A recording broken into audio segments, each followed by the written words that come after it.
30 degrees. Indianapolis Center, do you have any test operations restricted area 2508? Aries 31, roger. Traffic is quite luminous and is exhibiting some non-ballistic motion, over. Roger, Aries 31. Continue to send at your discretion, over. Okay, Center. The traffic is approaching head-on, ultra bright, and really moving. They're right by us right now. There are 1,000 UFO sightings reported around the world every month.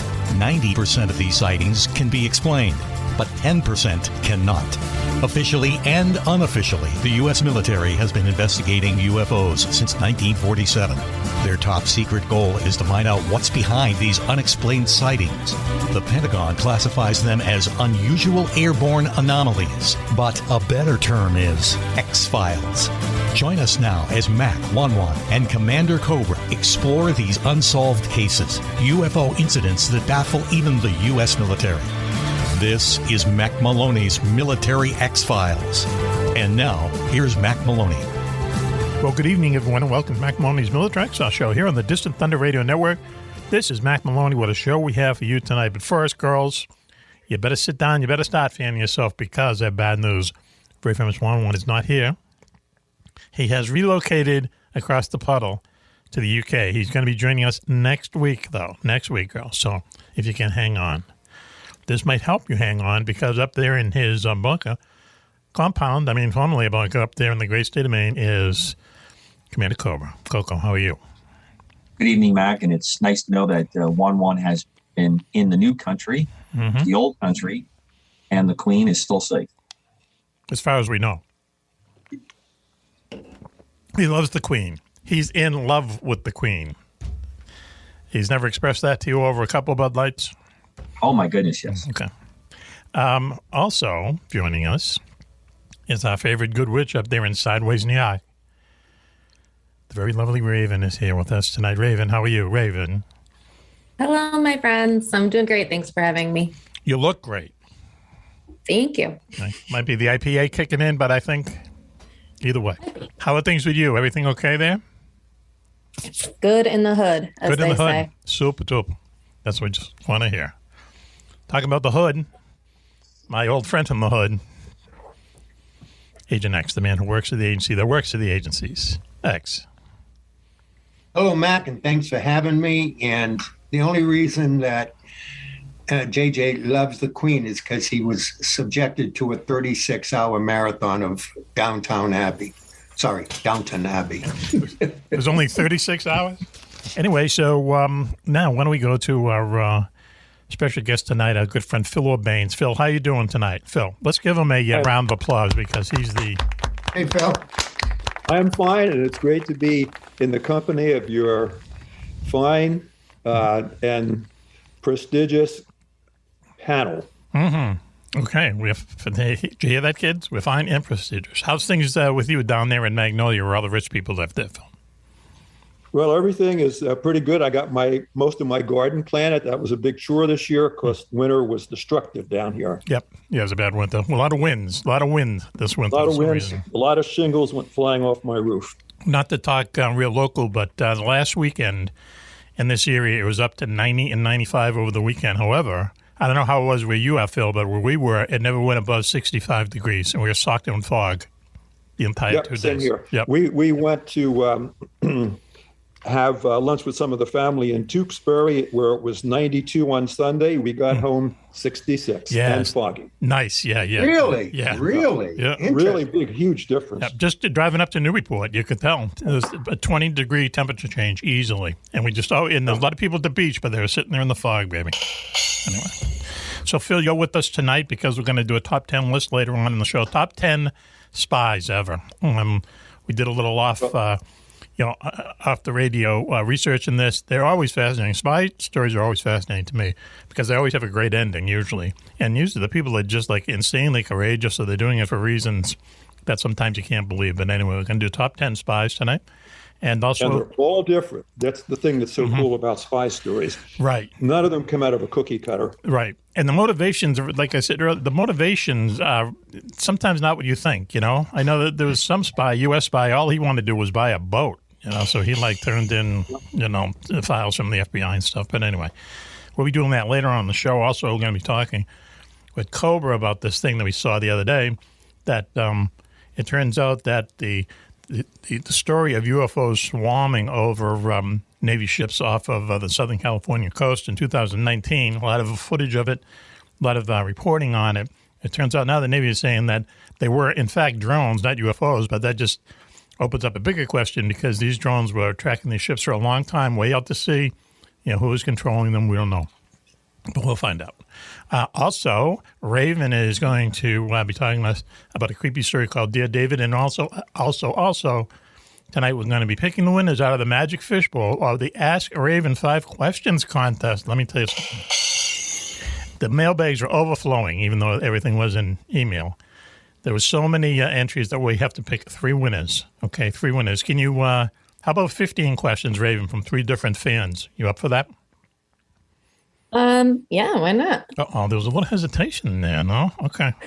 All right. I had to do the math in my head for a second. Variables there. Okay. Well, so why don't we do this? We do have a top 10 list, and of course it's about JJ. So you have it, Raven, right? Top 10? I have it. Okay. No. And what is it again? What's the title again? I haven't seen it. This is top 10 examples of culture shock Juan has experienced since moving to England. Okay. Now, Juan moved to England less than a week ago. So this is the top 10 cultural shock experiences that he has endured in less than a week. Please, number 10, Raven. Start the music. All right. Start the music. Number 10. He's already been issued a summons for disturbing behavior outside Lily James's London townhouse. And that was during the ride-in from the airport. Okay, so he's already done. Okay, number 9. This will go quick. Here we go. Number 9, he keeps having a dream about waking up in Prince Andrew's bed with the severed heads of 73 stuffed teddy bears. Remember the show? Oh, those about a month poor ago. bears. Okay. The A poor bears. little bit of inside hockey there. Next, please, Raven. 8, he was arrested for trying to buy a toothbrush. Well, see, that's not right. That- We love the British. Well done. Go on, please, Raven. Number 7, he missed a dental appointment to stain and crack his teeth so he could better assimilate. I see, once again, I think they put up with their poor. Goes from good to better. There we go. Please, Raven. Number 6. He found out real quick that in England, fags means cigarettes. Yeah. Wow. Oh, Wow. man. I was expecting a little more than that, kids. Oh, okay. Playing a hard room tonight. Right. Yikes. Tough crowd. This is the top 10 cultural shock things that Juan has gone to since moving to the UK, and he's only been there less than a week. Please, Raven. Number 5, he got into a huge argument with a waiter over the uneven ratio of his bangers to mash. What is that? Is sausage and mashed potatoes? Yes. That's what bangers are? Yeah, okay. Next, please, Raven. Number 4, he's starting to believe that Bob may indeed be his uncle. Again, No one gets inside that. cricket. No, hang on. Now, we're not talking about Bob the Ghost. We're talking about in England, there's a saying, Bob's your uncle. Bob, ever hear that? Bob's your uncle? Oh, yeah. I know Lonely Larry is the one who told me. And I guess it means, okay, we're wrapped up here or something, or there you go, or whatever. Bob's your uncle. It's a real British thing. Okay, next, please, Ray. 3, he's bought a guitar, grown his hair long, written some songs, and plans to move to Liverpool to start a band called The Ants. The Ants. Been talking about it for years. Next, please, Ray. Uh-oh. Number 2. There he is. Go ahead. Number 2, he still can't figure out that if she's the good queen, then what's the ugly queen look like? Ooh, yeah. Woof. That's I just don't think that's good cricket. Bob's your uncle. Bob's your uncle. Okay. Yeah, Bob's your uncle for sure. Thank you, Phil. I could only stay on the net so long holding the ball waiting for someone to come back I was on waiting. his Yeah, plate. look, can you do number 2 again, please, Raven? I was Sure. He still can't figure out that if she's the good queen, then what's the ugly queen look that's like? right. Okay, once again, we love our British listeners. We really do. So the top 10 culture shock things that Juan has endured since moving to the UK less than a week ago. Are we down to number 1? Okay, please. Number 1. He still can't find a train schedule to Ireland. But he's not going to give up. He's working on it. He's working on it. It'll be fun, Mac, for the great listeners of UK, especially those in the in Britain now that are enduring, to write into you what they're enduring, what their top 10 is. It'd be nice to get a little email activity from the citizens of England, what they are adjusting with. All for it. Mr. Nappies and Bangers and his smash. Right. Yeah. He's already been in touch. He's he likes the food, oddly enough, and as I said, has he tried Spotted Dick yet? You mean here or there? No, there, of course, in England. People don't laugh at my I think you're fags. bringing up like old Chargers or something. I wasn't sure. No, it's a where you were going with that. Okay. All right. I hate to say it, but no one laughs at my fags thing. But now we're laughing at Spotted Dick. Is that what's going on? Is that where we are as a show? Yes, as that's how that's working. This is the mood of the room. The temperature shifting by the second. It's sort of like this weekend where it was 66 and fog in one place and 92 someplace. Yeah. All right. else. Okay. Yeah. Raven is nodding.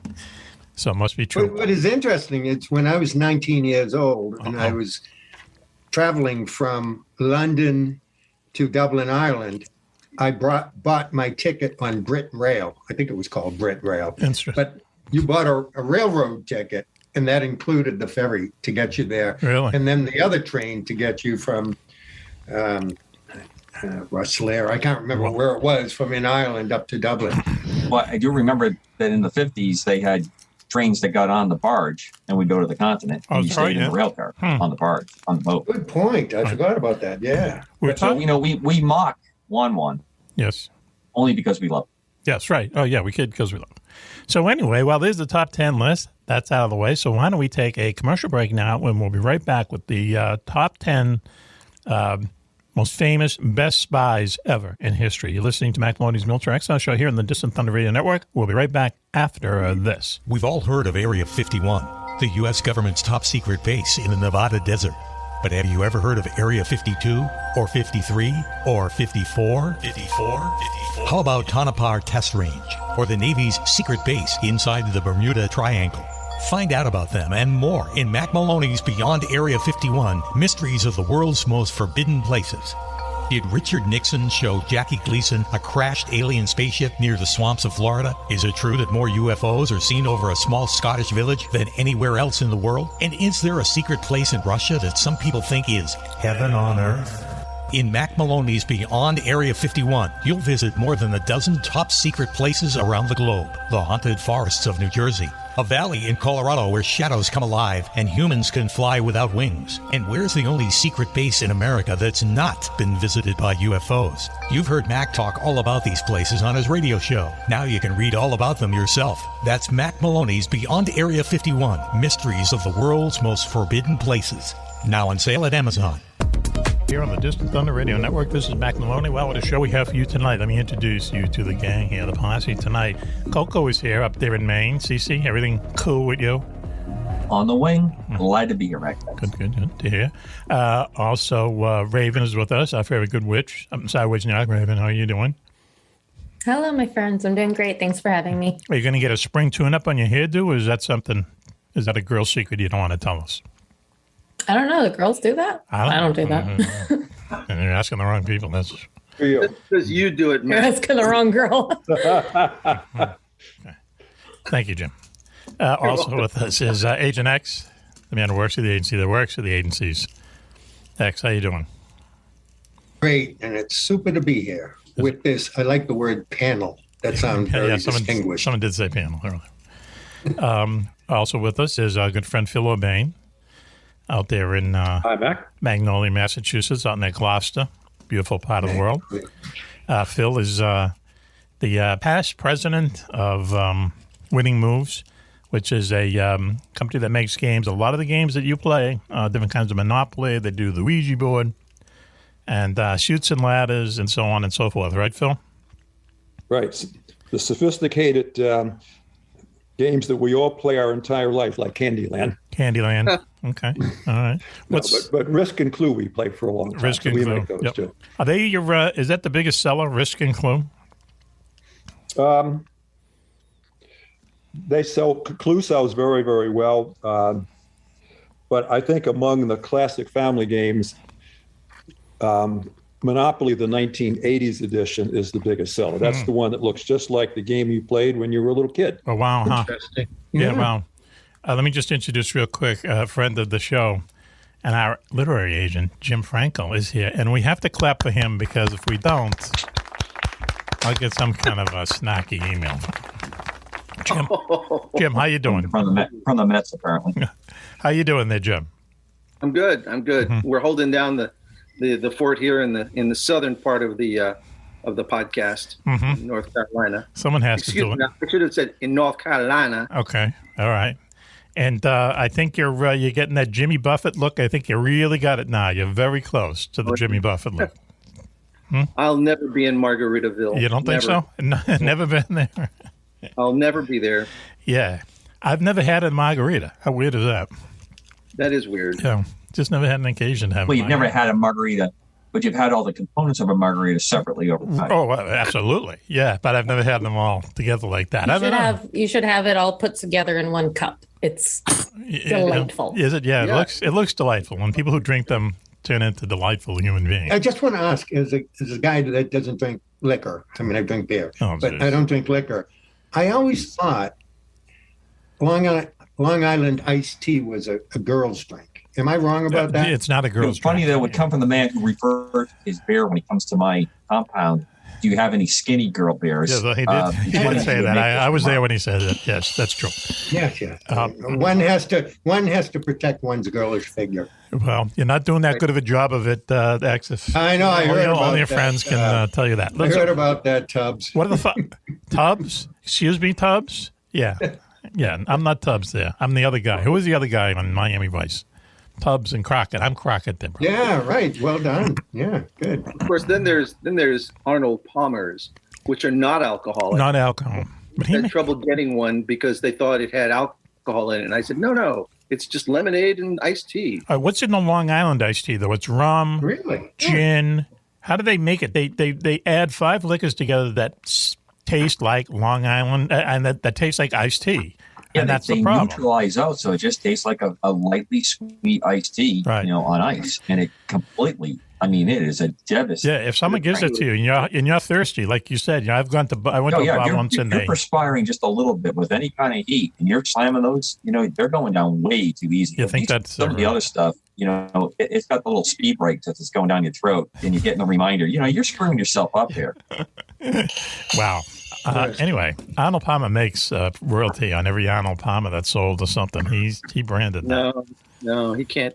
That's impossible. He's making some. They're mixed by bars all over the place. But he bottles it. He bottles some version of it that he makes. Well, that's different. Like he needs more money. Anyway, but a homemade Arnold Palmer is just just what it is. Why are we suddenly dumping on Arnold I hate Palmer? when you put down fellow coasties.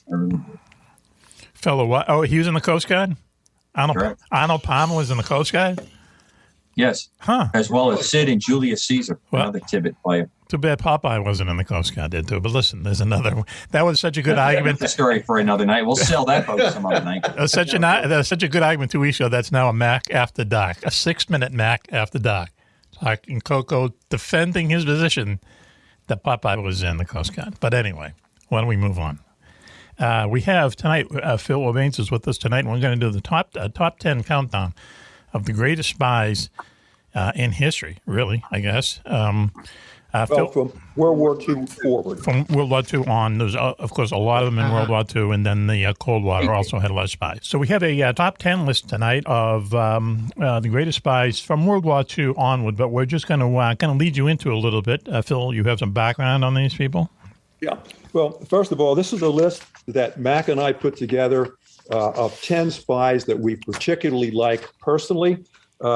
They were active from World War II until the modern era, between all 10. And there was only 2 criteria that we used to decide who made this list, aside from the fact that we had to elect them. Mm-hmm. The first quality was they had to make a significant contribution for the side they worked on. And secondly, they had to survive. So the second criteria knocked out a lot of candidates.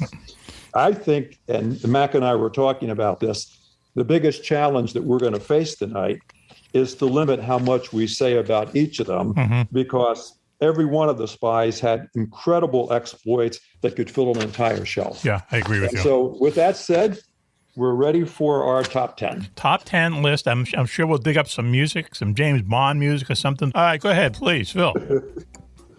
Okay, so now we're ready for Raven. Raven, I'm sorry. Raven, you have All the right. list. I guess the music has been playing all this time, please. Top 10, number 10, please. Number 10 is the team of Bill Stephenson and Roald Dahl. Roald Dahl, yes. Go ahead, Phil. Okay, so this is the only team on the list. Everybody else is an individual. And the reason why this is a team, you'll come across the reasoning very quickly here. So Bill Stephenson was a wealthy, self-made spy master known by his code name, Intrepid. Right. A lot of people, I'm sure, know Famous. spy who was called Intrepid without knowing that it was Bill Stephenson. Roald Dahl became an acclaimed children's book author, and he's best known for Charlie and the Chocolate Factory. Okay. And yet, in World War II, they worked for British intelligence here in the U.S. Interesting. Churchill believed that the British needed an American-based intelligence agency prior to World War II, and his rationale to Roosevelt, President Roosevelt, was there is Nazi spies in your country that are doing bad things for England. They may be preparing to sabotage ships.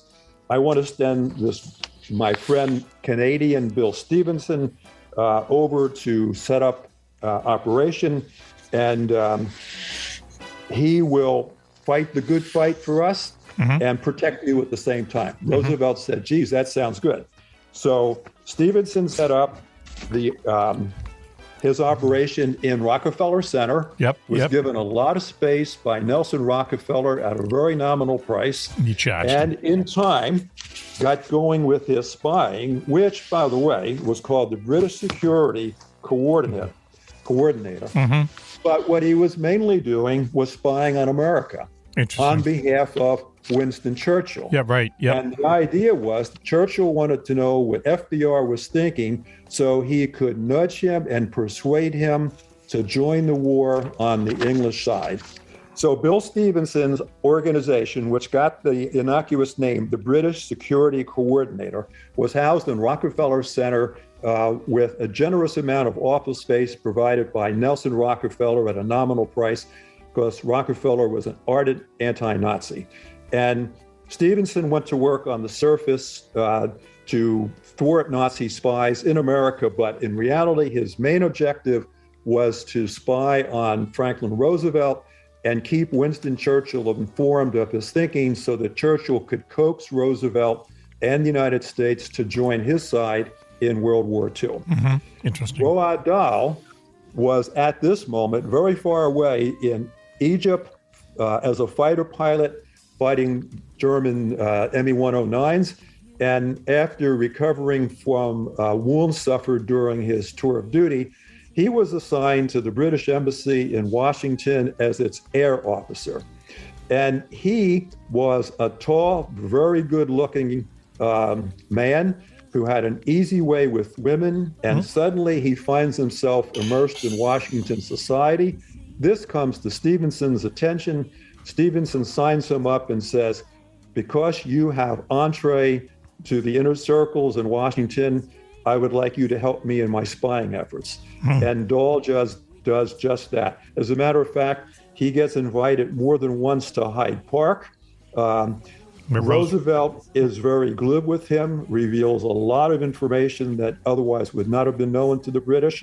And while Dahl is up at Hyde Park, he notices that Franklin Roosevelt has a very strong fondness for Princess Margaret of Norway. One reason why she's invited at the same time that Dahl is because Dahl actually was born to Norwegian parents in England. Wow. So Dahl finds out that Roosevelt has this tidy little affair going on.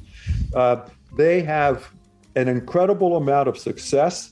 And even when Dahl is suspected by the U.S. government and the British kick him out, Stephenson arranges with Churchill to get him back. Mm-hmm. Oh, So wow. they go through the whole war. There were suspicions, but both of them survived. Both of them lived to write their tales. And Dahl apparently wrote the secret history of the British security coordinator, which I don't think has seen the light of day. Let me ask you this question, though. All right, so, well, actually, two questions. Number one, I mean, is it beyond the realm of possibility that Roosevelt knew what these two guys were up to? And number two, isn't there a chance that we would, probably had someone over there doing the same thing? Well, yes. And Bill Donovan was the guy who we had over there doing the same thing as time went on. Interesting. But back to the first question, the greatest enemy that Bill Stephenson had was J. Edgar Hoover. Yep. So J. Edgar Hoover suspected him but could never prove it. Right. Yeah. Interesting. So is this what these guys did during the war? They just basically channeled information for what was happening in the White House, how FDR was feeling. Was he getting busy with the princes of Norway, stuff like that, and they just sent that back to them, right? Right. And that always helped Churchill to be prepared, right, and to basically stay in FDR's good favor for at least the first 3 or 4 years of the war. Right, yeah. Okay, wow. Well, that's interesting. I mean, that's why Churchill, he was a smart guy because he knew he had to accomplish a number of things to fight this war and to win the war, and the son of a bitch did every single one of them, and they were difficult stuff. Getting the United States to join, stuff like that. To be the only island left and stand up to the Germans, that was like 24/7 for months and months and months, and they did it. I mean, as much as we make fun of the British, they did something really special. The Germans too. Say that again. The Germans were so disorganized in terms of the idea of how they were going to attack, England. They had no idea how to do it. And there was almost the victims of their own success because they rolled through France so quickly. And all of a sudden, you're standing on the English Channel, but you got to get across the friggin' thing. And it got to the point where they were like, where they were, getting barges from the Dutch and all that stuff. That would never have worked. It would never have worked. So, Raven, please, number 9, top 10 spies since World War II. Please, number 9, Raven. Number 9 is Rudolph Abel. Wow. Rudolph Abel. And I'll just jump in real quick, Phil, okay? So Rudolph Abel is one of these guys he was a Russian, and he was one of these guys who was so cool and calm and collected under pressure that during World War II, he was a spy for the Russians, but he infiltrated Hitler's inner circle, and there are pictures and film of Hitler directing like war strategy stuff over the map, and there's Rudolph Abel in the same room with Hitler. That's how good of a spy this guy was. And then after the war was over, the Russians sent him over to the United States, and all he had to do one thing: steal America's atomic secrets. And so he created a spy network that eventually grew to 800 people, and he did this out of a little photography shop in Brooklyn. Okay, and he didn't get caught. He only got caught by just a misstep by one of his colleagues, but really, if not the greatest spy, one of the greatest spies ever, right, Phil? That's right. And of course, Rudolph Abel is famous because he was the spy who was exchanged for Francis Gary Powers, the U-2 pilot who was shot down over Russia just before the aborted Khrushchev-Eisenhower summit conference, which shook the world. Right, yeah, sure. That's it. I had a list, and I just jotting them down. 5 best spy movies, and one of the best spy movies ever is The Bridge of Spies. It's a great movie. It's Steven Spielberg, I know, Tom Hanks. It seems like it's going to be some kind of boring kind of 2 hours of politics and stuff, but it isn't. It's a story that just kind of grabs you. One of those stories, and you just got to watch it to the end.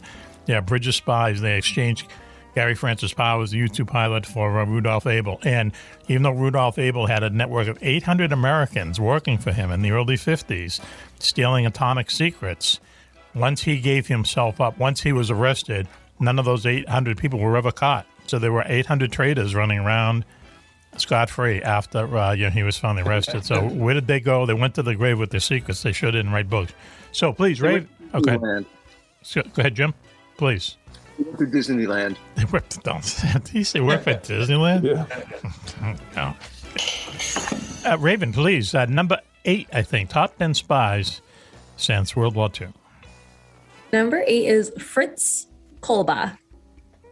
So Fritz Colba was a German who worked for the Foreign Office in Berlin, who volunteered his services to the United States OSS, the OSS being the forerunner of the CIA.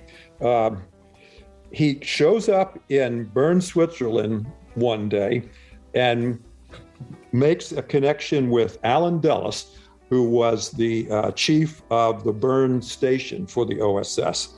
It so happens he has taped to his thighs envelopes containing authentic documents from the foreign ministry. Dulles and his assistants quickly realized this guy is real.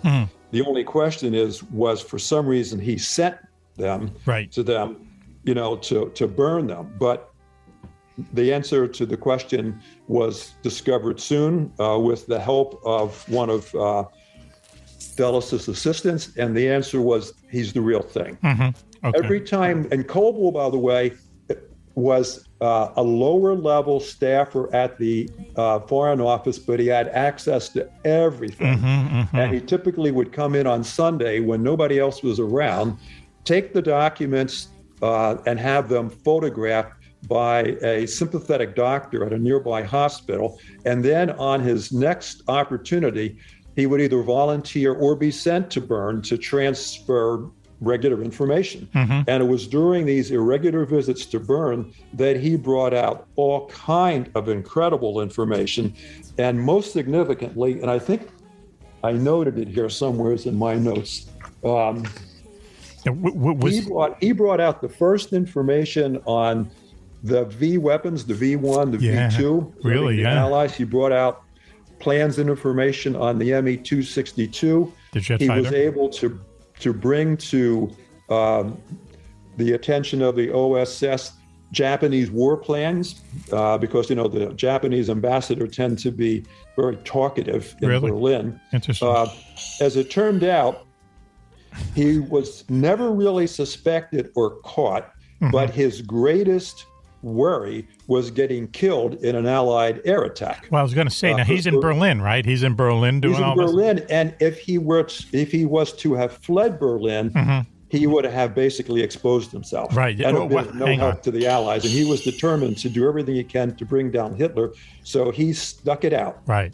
Yeah, that's got to really be stressful that you have to stay in the city that they're just bombing 24 hours a day. Interesting. So, but talk about impact on the law. If he was the one who first turned them on to the V1 and the V2 rockets and the Me-262 first jet fighter, then he earned his pay right there just for those two things. And there's one more thing to mention as a prelude as we go down this list, and just all you have to do here is just keep this in mind. He was the first to alert the Allies that there was a spy in the British embassy in Turkey who was passing invaluable information to the Germans. He had no idea who this spy was, except that his code name was Cicero. Oh, wow. Okay. Coming up. So we have more to say about Cicero later. I'll tell you what, why don't we do this then? Why don't we take a quick commercial break now, and we'll be right back after this. You're listening to Mack Maloney's Military Lifestyle Show here on the Distant Thunder Radio Network.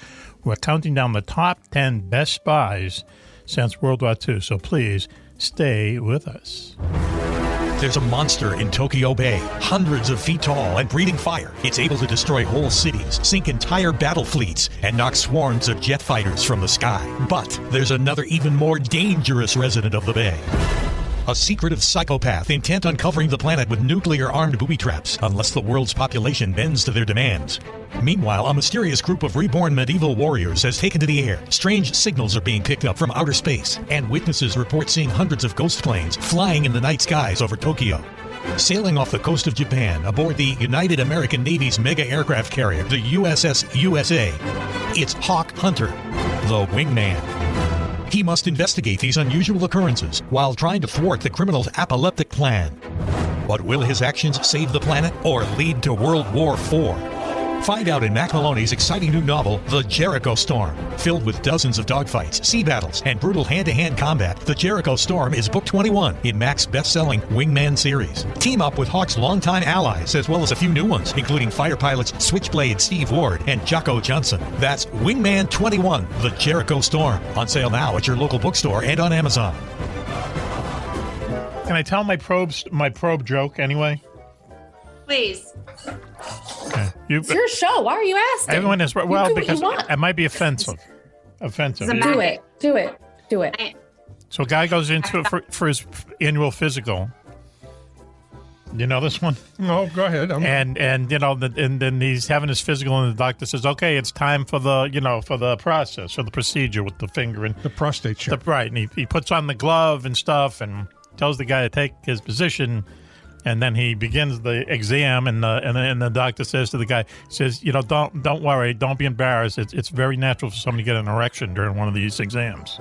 Now the patient says, "I don't have an erection," and the doctor says, "Yeah, but I do."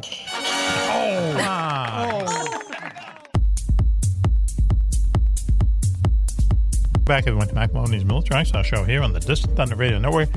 This is Mack Maloney. Wow, what a show we have for you tonight. Very quickly, the CC is here. Mini Cobra, Coco, up there. On the wing, Mac. Okay, on the wing. No JJ tonight. He's indisposed. He's moved to UK, but he's going to be joining us very soon. Also here with us tonight, brightening up the night, as our good friend, good witch Raven up there in Sideways, New York. Raven, how you doing?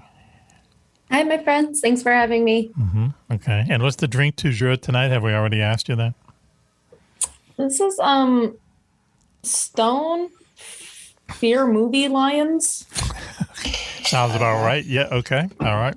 Good to know. All right. We'll get them as a sponsor. Also here is Agent X, the man who works for the agency,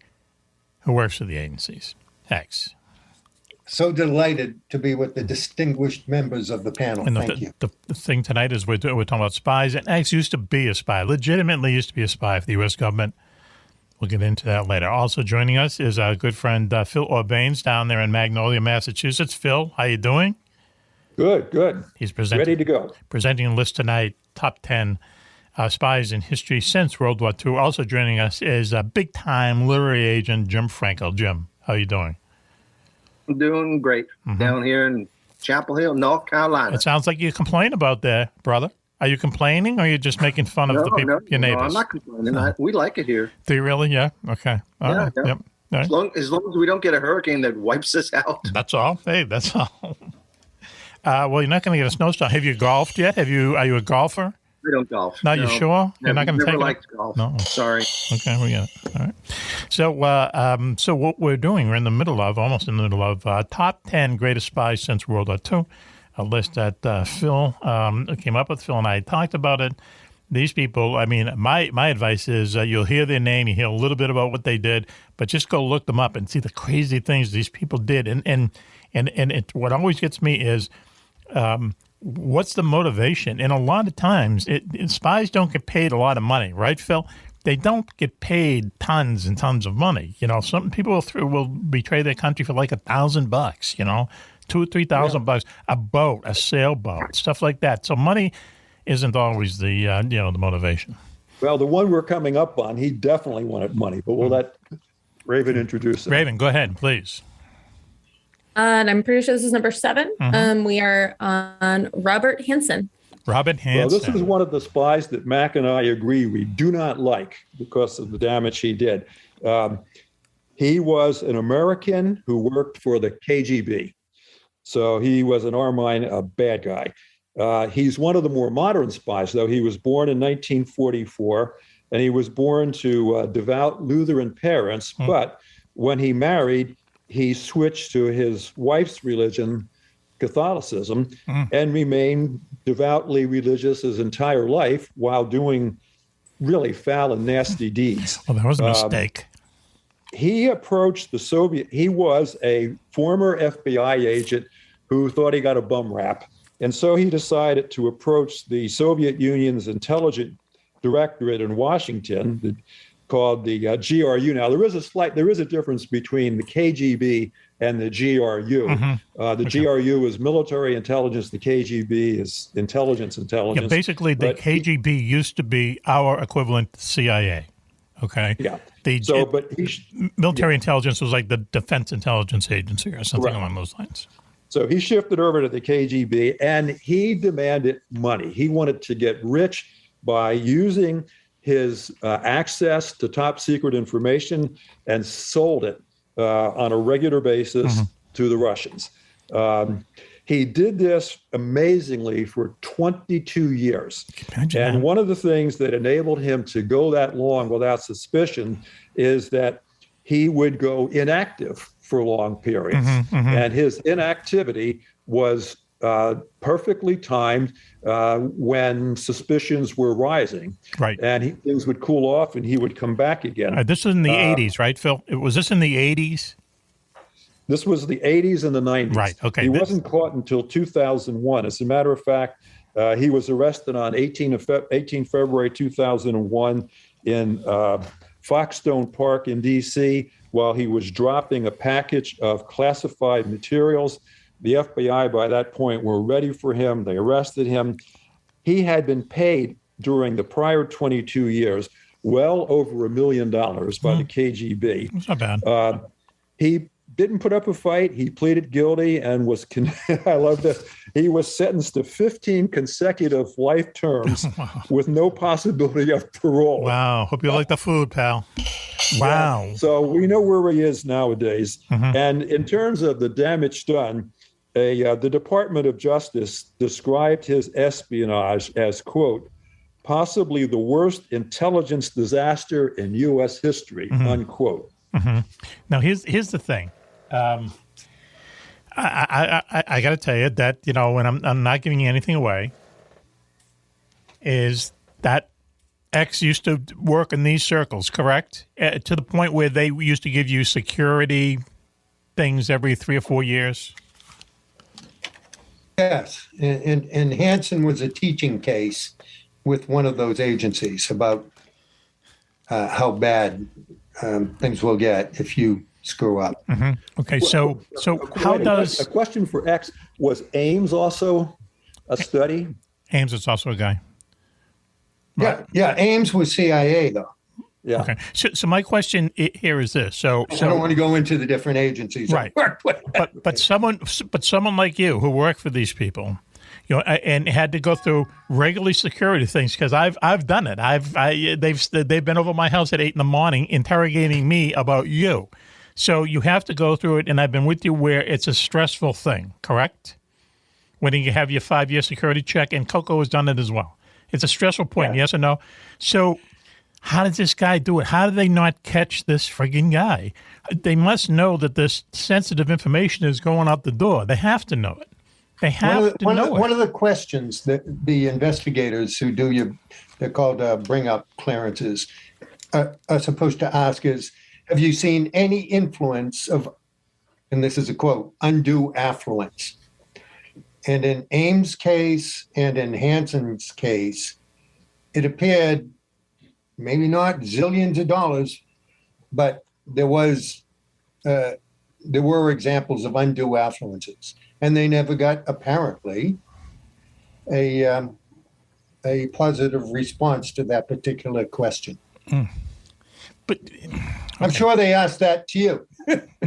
But you know, talking about this guy, like, once again, if stuff that you had access to, right, is suddenly, you know, turning up on the other side or whatever, okay? I mean, you know, if it's missing, it's missing, but it's not really missing. It's that the other side knows about it. I mean, don't they go directly to you and say, or to the 5 people who have knowledge of that thing and say, you know, they put you under the bright lights and give it a 3rd degree? I mean, how can it not be any other way? The answer is yes, and they should have done that. I'm not sure it was done in either case. Okay. So anyway, go, please, write it. Number 6 is Tony Mendez. Oh, this is the one we had the discussion about. Go ahead, Phil. Yeah, so Tony Mendez was a good guy from our point of view. He was a Latino born in the desert in Nevada in 1940. He joined the CIA, and unlike everybody else on this list who did active spying, Tony Mendez was actually, for the most part, a facilitator of other spies because he was a key member of the CIA's Office of Technical Studies, which was a fancy name for disguise and subterfuge. He innovated an amazing amount of disguise technology while he was in Washington, and they got a chance to try out his techniques on the streets of Washington to see how they would work before they went into the field. And most notably, when the time was right in the 1960s and late 1970s, he was sent to Moscow, and he figured out what it would take in order to get the 50,000 KGB agents assigned to tail and monitor everybody coming in and out of the American embassy. Yes. He figured out how to get them off, the selected spies, how to get them to wrangle free of their tails. And, one of the ways he did it, which was very simple, is he simply had a CIA agent disguise himself as an ordinary embassy worker that the Russians had lost interest in. Same clothes, mustache, baseball cap, whatever. He also devised techniques where they could, in a car, which was always tailed, if they could just turn a corner and get 5 free seconds, he would have the agent thrust out of the car and a blow-up dummy pop up in the back seat that looked just like it. Hang on a second. Hang on. So what they did was this. Wow. So back then, and I know X used to do this kind of stuff. He can tell the story about sneezing in the supermarket some other show. But everyone used to tail everyone else. So if they knew someone was in the car who was really hot, if they took a right-hand turn, they'd throw him out the door, and a dummy would blow up as if he was the passenger in the car. Yeah. Jeez. Wow, man. Yeah. Get him into an alley. And so as long as the KGB car, when they turned the corner, saw that there were, say, 3 people in the car, right, they paid attention to the car, not to the alley where the real agent had been deposed. Now, by the way, what was so key about this is they had 2 absolutely fantastic sources in the KGB who were providing vital information to the CIA in Moscow. The problem was, before Mendez arrived, they could not possibly ever meet these people. They just had to do it remotely through signals and drops and whatnot. But as Mendez pointed out, it's 100 times more beneficial if you can sit down with the agent who's helping you and read him and reassure him, et cetera, et cetera.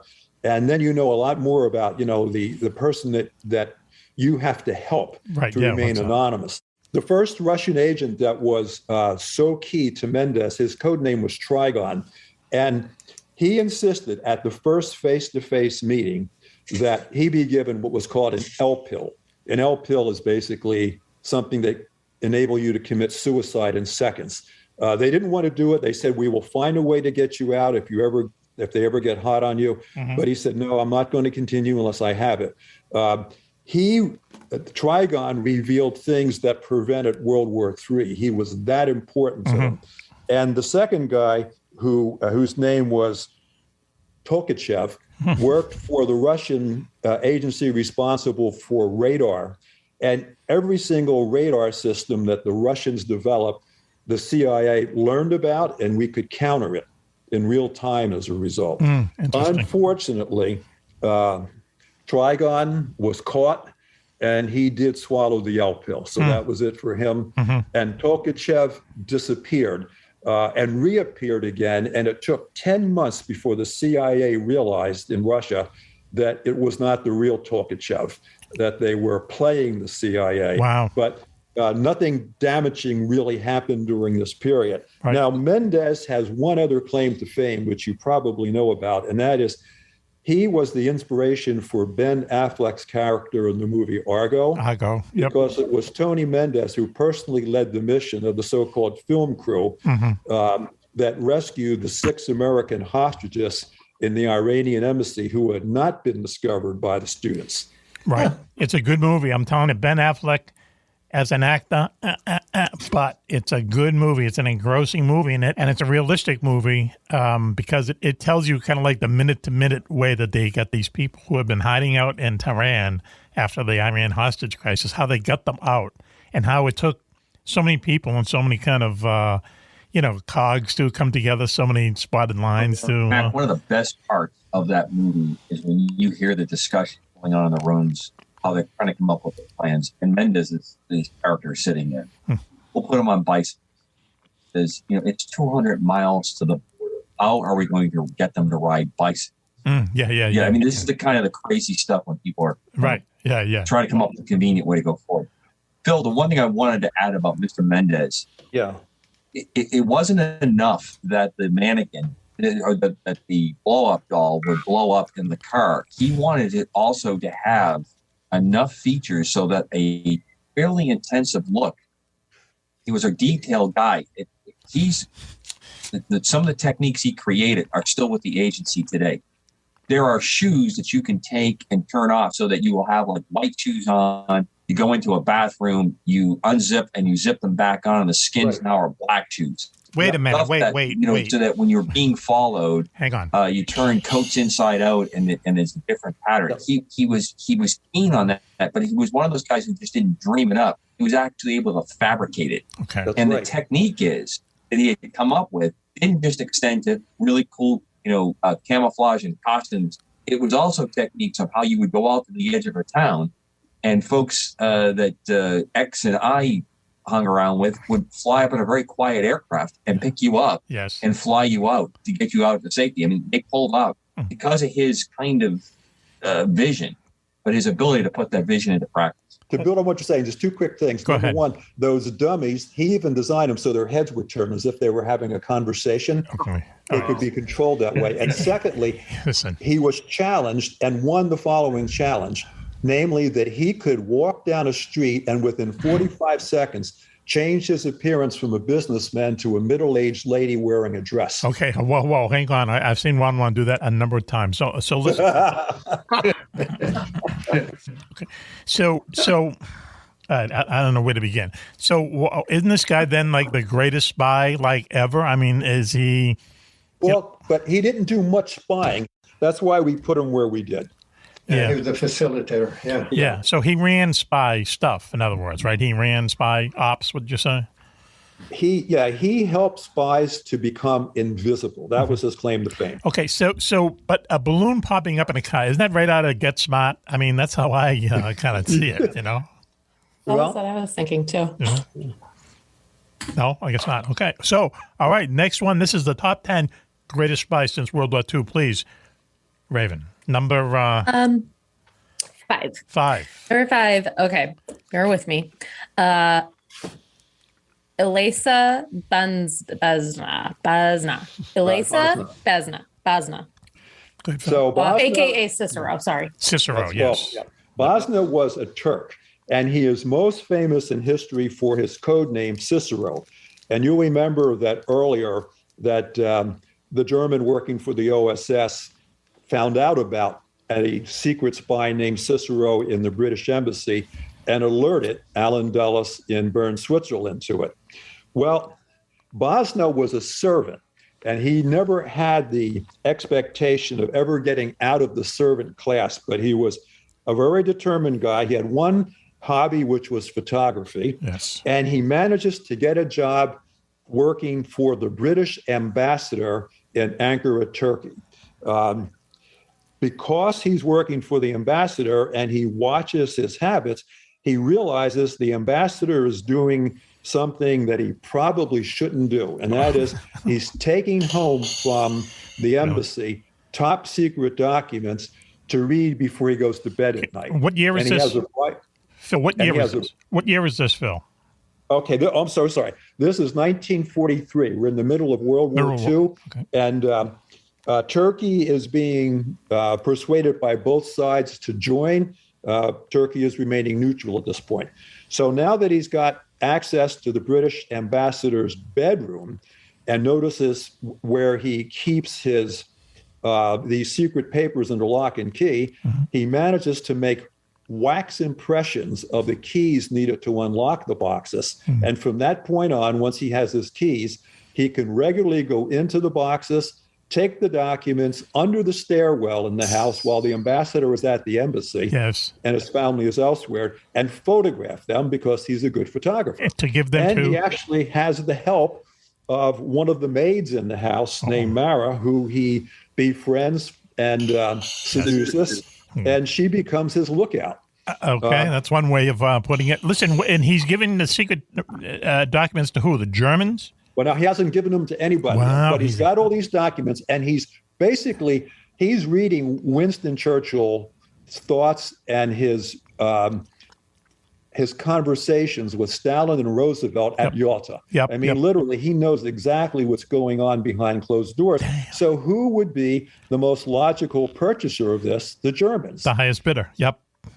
So he goes to the German embassy, introduces himself, says, for 15,000 pounds, I will give you a roll of film which contains secret documents from Yalta. And the Germans, he gives them 1 week to make up their mind. Make a long story short, the German head spy in that agency, a guy named Moisich, who works for the security arm of the SS, gets permission from Berlin to buy the film. Lo and behold, what he then proceeds, this is Cicero, after they give him that code name, Cicero then gives them roll after roll, week after week, which reveals things such as that the code name for the invasion of Europe is Overlord. Wow, the Germans have seen Overlord pop up, in some messages that they've decoded, but they have no idea what it is. Well, he proves to them that it is the invasion of Norway. And you know what they do in Berlin? They decide this is too good to be true. Let's not pay attention to it. So he gave them the info on the invasion of Normandy and gave all the details and gave them the name of it, and they disregarded it.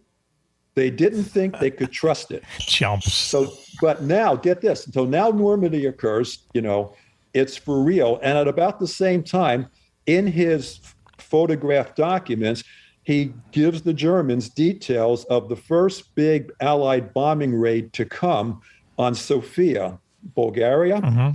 Well, that comes off like clockwork. From that point on, they pay attention to him. He operated with impunity throughout the war, but you may remember that I had mentioned that Alan Dulles was tipped off by, Fritz Colba about him. So Dulles gets a leggy blonde secretary to be transferred, a German who's working for the OSS. He gets her transferred down to Ankara to the German ambassador's residence, and she ends up working for Moisich, the head security guy. Okay. So, and I'll just leave you with this before I wrap up Bosna. So Bosna finds out through all the correspondence he's photographing that they're on to a spy named Cicero. And he knows that somebody has been sent to ferret him out. He just doesn't know who. Okay. He knows this woman's voice because he very often has to call Moisich at the German embassy. Okay. Well, one day when he's shopping for his latest love, by the way, he's married with 3 daughters, back in Constantinople or something. Anyway, he's going to shop in this fancy, lingerie store. And who does he see? He sees Moisich and his leggy secretary, whose voice he recognizes from the telephone. Wow. And they actually have a conversation, but neither of them realize that they are looking for each other.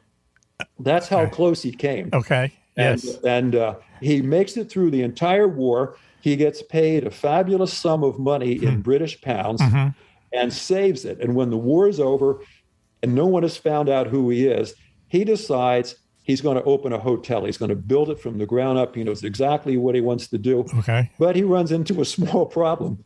The British pounds that the Germans paid him are counterfeit. Oh, that's cold, and so man. for the rest of his life, he's bitter at the Germans. He has to work a lot of lower paying jobs. Yes. And it's not until the 1960s that he finally reveals that he was Cicero. Did he write a book?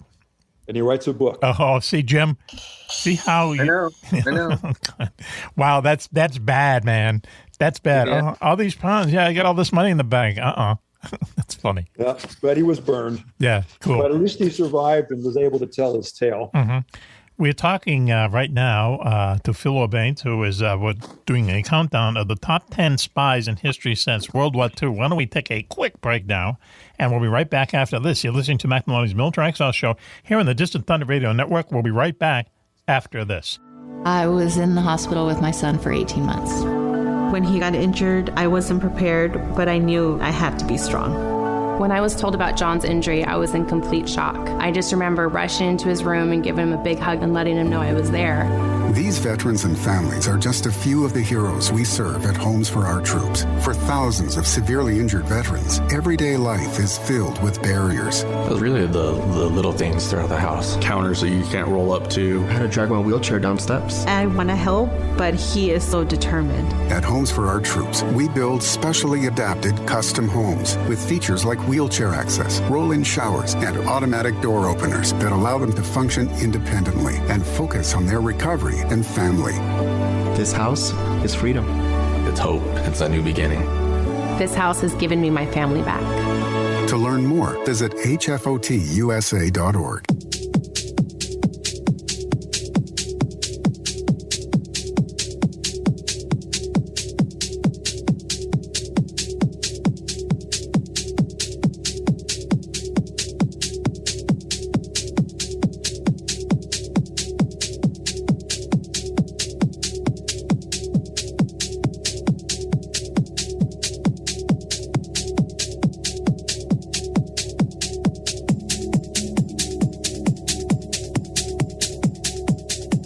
Welcome back, everyone, to Mack Maloney's Military Exile Show here on the Distant Thunder Radio Network. This is Mack and Maloney. What a show we have for you tonight. First of all, Gills, and Gigi Gills. Commander Cobra's here, Coco. Everything okay with you? Hanging on the wing there, Mac. Glad to be here. Thanks so much. Did you just get a haircut? For you. Did you just get a haircut? Nope. No? Yeah, you got that No, little... I cut my hair when you saw me for the party. The party, yeah, okay. We talked about the party last week. Sitting there in this beautiful, idyllic setting of a farm in Maine, eating delicious chicken salad sandwiches while real chickens went around our feet pecking for the crumbs. Now, what does that say? What would... That's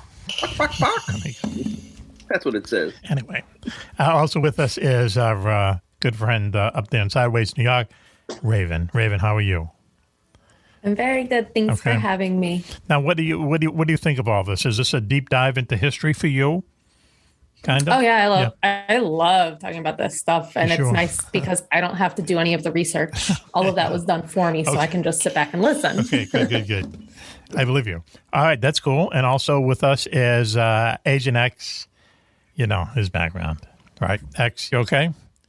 Thanks for having me. This is kind of the stuff that I spent many years doing. So I'm enjoying the subject, and Phil is doing a fantastic job. I agree.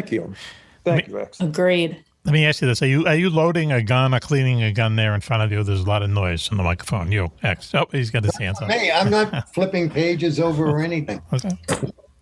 Phil. You can see my Three Stooges shirt. Well, okay. Thank you, Lieutenant Colonel.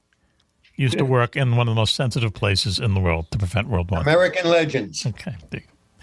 Also with us is Phil Orbanes, our good friend, who is the past president of Winning Moves, which makes a lot of the board games that you grew up with and still make them now.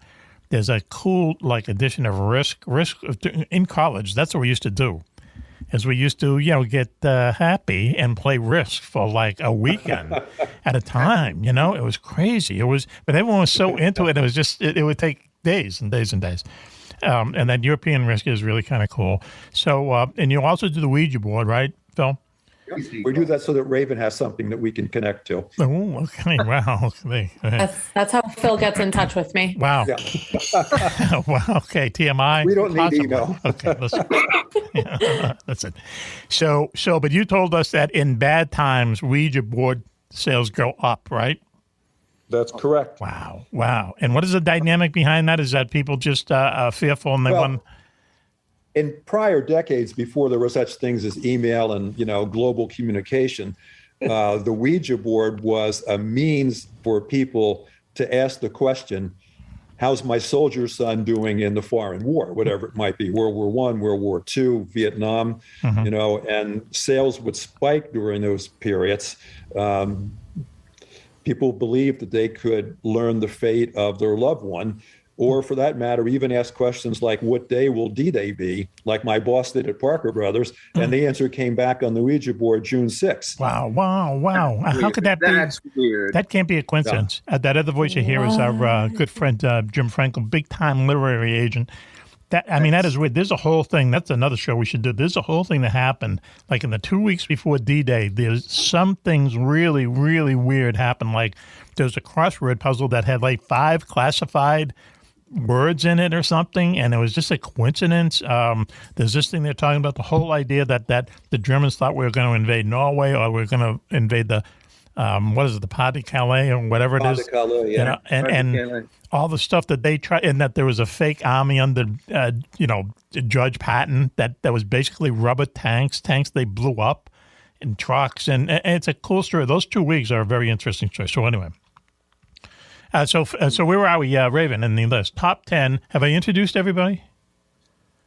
I don't see any pouts. Yep. Okay. All right. So we're on top 10, counting down the top 10 best spies ever since World War II. Number 4, please, Raven. We are at Elizabeth Bentley.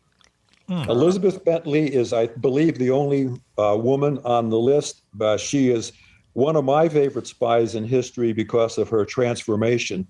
She was a zealous communist, an American who was 31 years old in 1939 when the war began. She worked for the GRU and the NKVD, which was the forerunner of the KGB. That's the Russian secret police. Russian secret police was the NKVD. Right.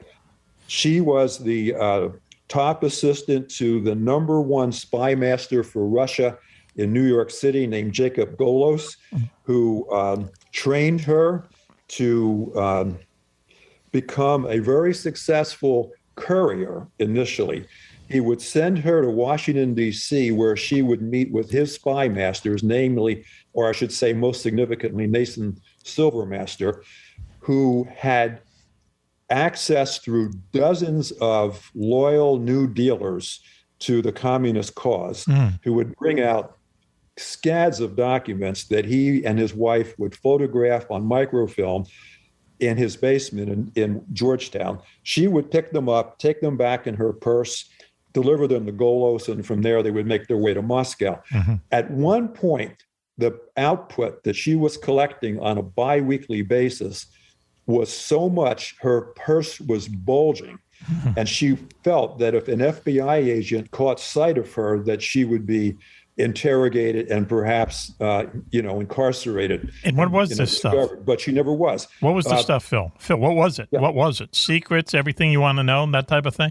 Well, first of all, there was more than 300 communist sympathizers in the Roosevelt administration, and people like Silvermaster and a few others were the conduits for whatever they had. A lot of it was, production information, details on timetables for completing a new aircraft, even things as insignificant, if you will, as agriculture production, because by having all this information, Stalin knew what buttons to push and what to demand. If he knew that that we had a very bumper crop in corn, he could ask for more corn. I'm just saying this as a way of example. The amount of information, it was timely, it was real time, and it was coming through her to Golos.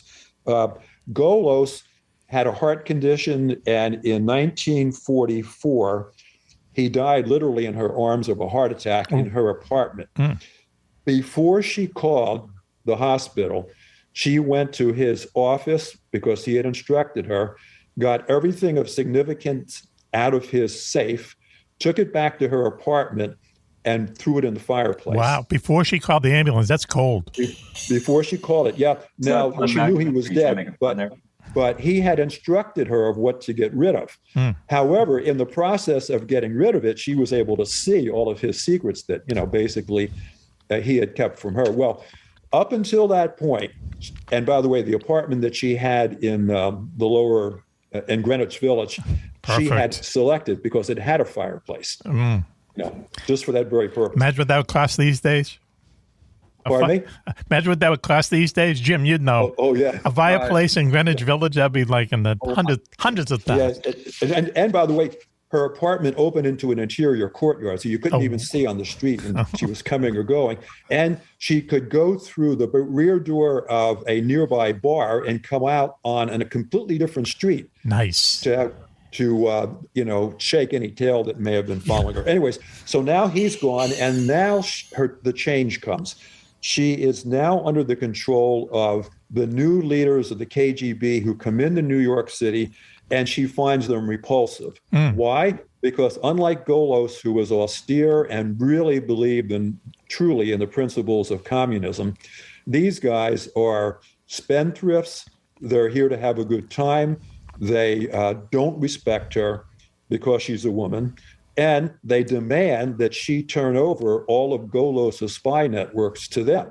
Yes. Which these Americans, by the way, in Washington really don't want. They don't want to be reporting to Russians. They don't mind, absconding secrets for Stalin and the idealism of communism. They just don't want to be under the thumb of KGB thugs.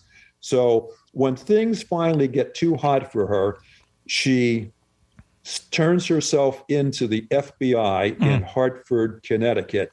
And over a period of a couple of weeks, once the FBI realized that she is not an insane person, and she certainly sounds insane with all the stories she's telling, they take her seriously.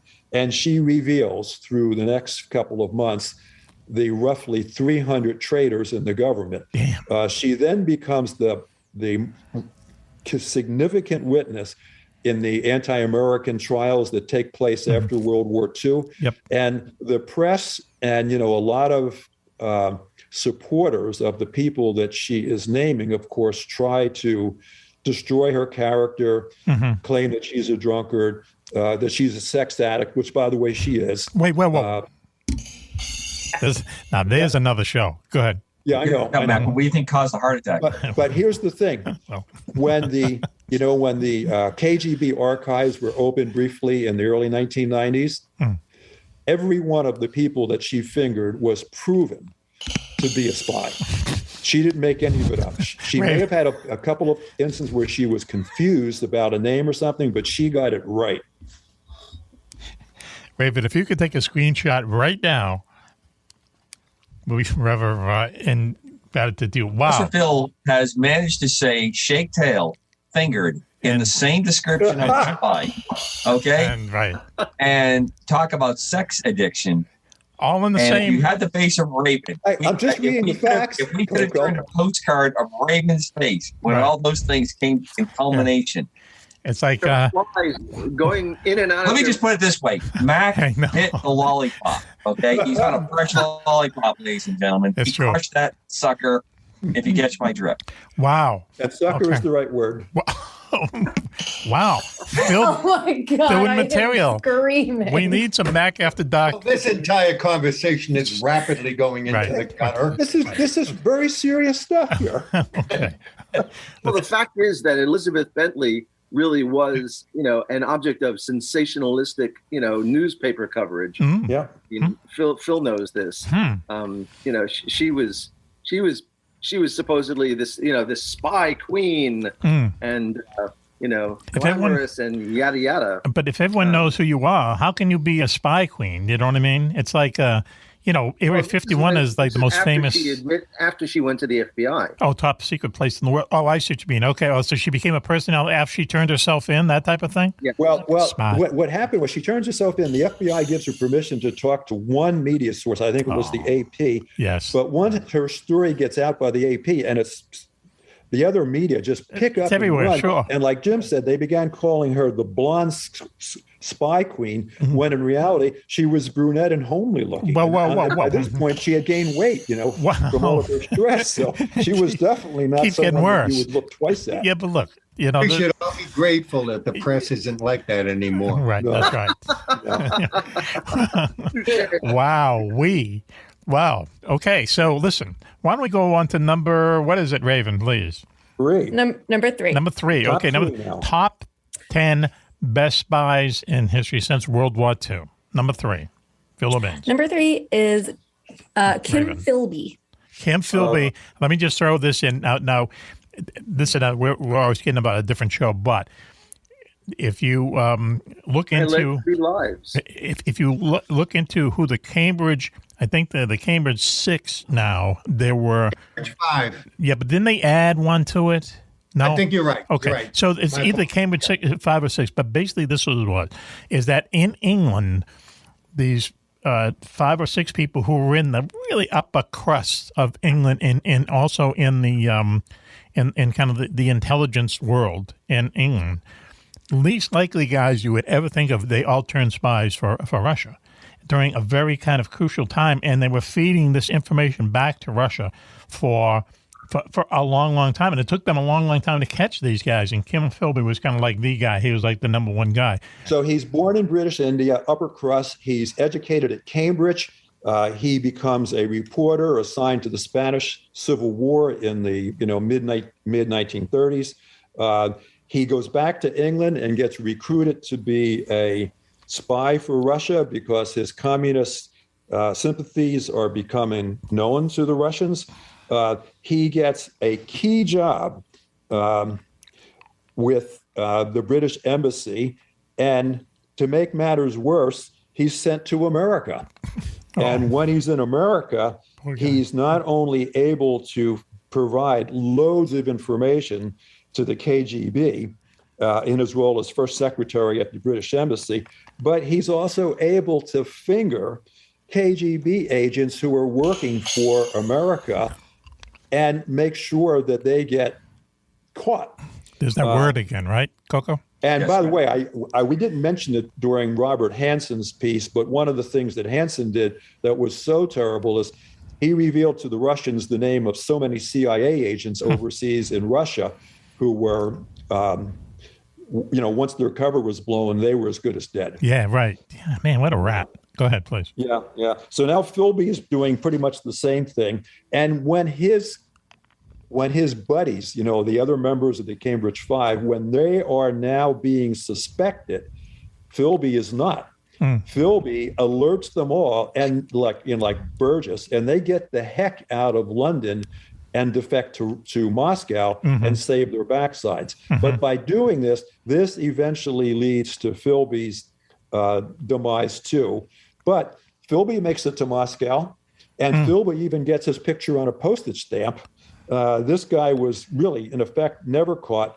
The sheer number of years that he operated with impunity really didn't have any equal in British Secret Service. So his damage is monumental. He became like a major in the KGB or something, or he got the Order of Lenin or something. He was treated as a hero. But the damage that this guy did, and as Phil was saying, anytime that you, I don't want to use the word finger, but anytime that you out a CIA agent or another agent, they're going to kill him. He's a spy, and they're going to shoot him, and that's the easiest way to get over the problem. And, he revealed dozens, if not hundreds of people who were, caught and executed. He did it without any kind of guilt or any kind of, I don't know what the word is. He was just one of these cold-hearted, cold-blooded guys very immoral, and had a great cover. But a great cover. You would never suspect this guy was up to stuff until, boom, he's gone, and he's living in Moscow in the life of a king, if that's possible. So I have a question, Phil. Was he a true believer? Yes, absolutely. He was, yeah. He never recanted or repented. So what that means that he was a true believer in the communist doctrine, and that was happening a lot in the 30s and everything. It was a different time. There was a depression, and these things that are kind of left-leaning ideas seem to be good ideas. The problem is that when World War II started and all of Russia was communist, people kind of fell in love with this whole idea that the people work for the everyone works together and stuff like that. And they used to call Stalin Uncle Joe. I mean, it was propaganda. He was your friend. My enemy's enemy is my friend. That type of thing. But I mean, they turned out to be just as bad as Hitler, if not worse. And we were kind of tied to them for a long time. And a lot of people philosophically we're tied to kind of the left-leaning kind of way of life where, there shouldn't be any kind of greed and everyone should have like equal share of stuff, but it doesn't work out like that. It sounds good. It should be kind of like that, but it doesn't work out like that, really in real life. And, a lot of people were kind of fooled in the 40s and 50s. Well, Philby operated from the late 1930s until 1963. And once he realized that he was going to be arrested, he fled to Moscow. So that's a very long career. And I think, Jim, to answer, your question, one of the reasons why he was such a devout communist is because growing up in the British class system as a young man, he just came to despise it. Yeah. He just thought it was bad and evil, and communism was good by contrast. That's a good reason. I mean, it's a really effed up system over there. So where are we at, Raven? Number 2? We're getting down to the top 2 now. Top 2. Okay, let's go. This is the top 10 spies in history since World War II. Please, Raven, number 2.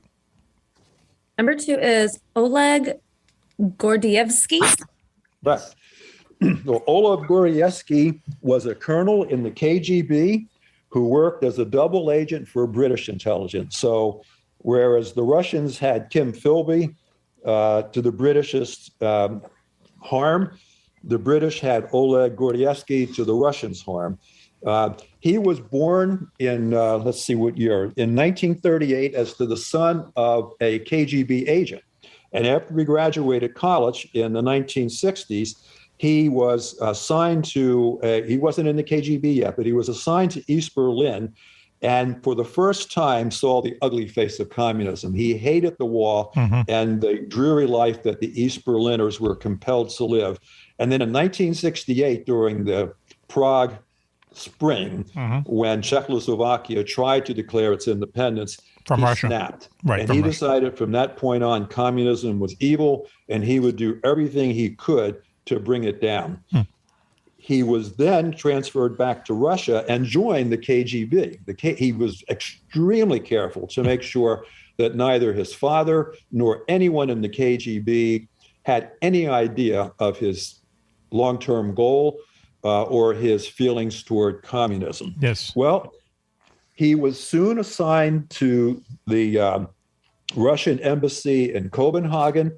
And after he got there, he cleverly found a way to make contact with British Secret Service and offer his services as a spy, which he did very successfully. He was returned to Russia routinely and sent back to Copenhagen a second time, reestablished contact. And when he was to return to Russia, he said to his contacts, I may be out of touch for a long time, but I will do my best to get another posting in a foreign country. Well, when the posting came, it was the jackpot. It was London. And he was now assigned to the Russian embassy and therefore the KGB's office in the capital of one of the principal opponents to the Soviet Union.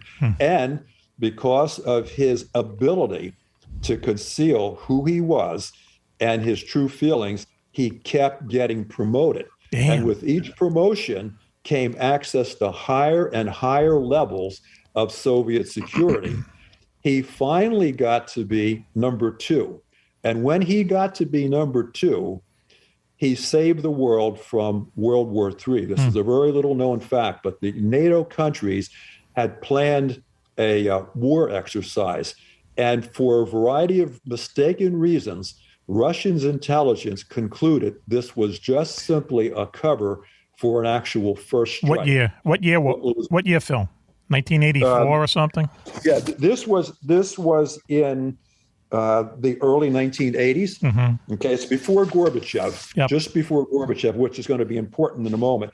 So he alerts the British, and action is taken to calm the Russians down so that the missiles don't fly.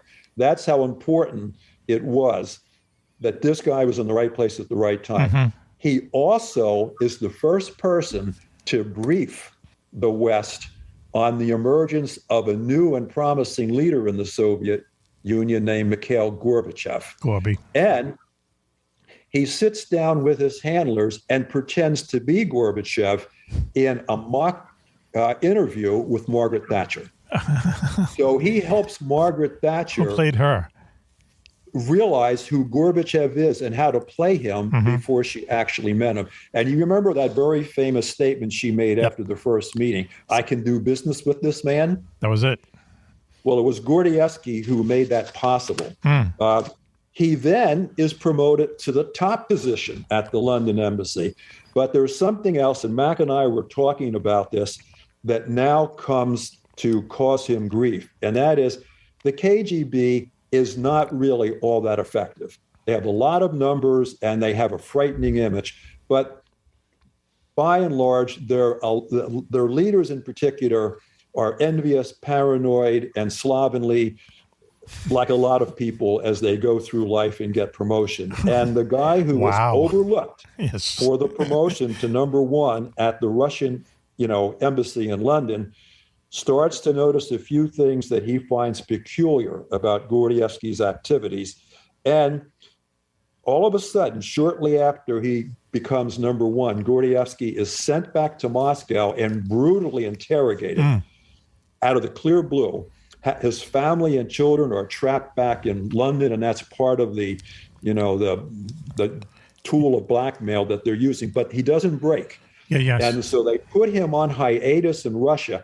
However, the British, during the time that he was in London, had meticulously planned an escape for him if he was ever in this predicament.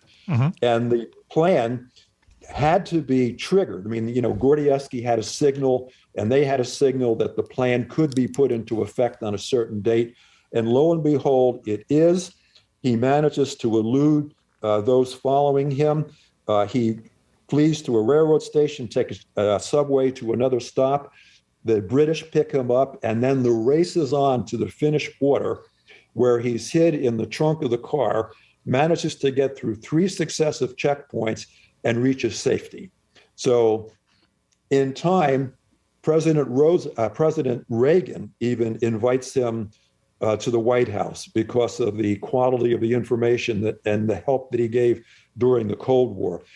Unfortunately for Gordievsky, the KGB and Putin were absolutely determined to kill this guy. And they almost poisoned him successfully in 2008, but he survived. And he lived